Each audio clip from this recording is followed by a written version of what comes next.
Hello everyone and welcome back into a brand new video. In today's tutorial guys, I'm going to show you how to use Copilot pages. So this is an article by former employee of the Microsoft team, and here we got it. So first of all, it starts by steps to create the Copilot page in the first place. So you need to access Microsoft 365 Copilot. So you need to go ahead and go through the websites and enter this page with your work or school account. This is for individuals who are utilizing Copilot throughout an organization account with a business or enterprise license.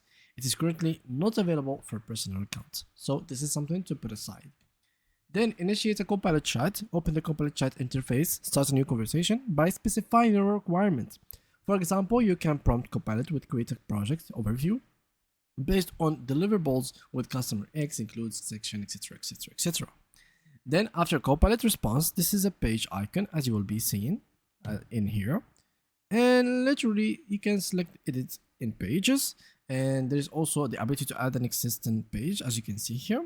And you can literally just go ahead and edit and refine it. So once Copilot generates the content, you can edit and refine it directly within the page. You can use the dynamic canvas to make real-time adjustments and ensure the content meets your standards.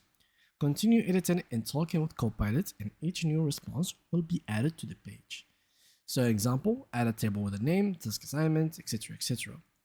Finally, you can collaborate and share it. So you can share the page with your team throughout Teams, Outlook, or Microsoft 365 app, and collaborate it in real time, seeing everyone's contributions and making necessary adjustments so you can work all on the same page at the same time. And finally, you can save it and reuse it later on. Your page will be saved unless you delete them, so you can revisit and reuse the content for future projects or assessments.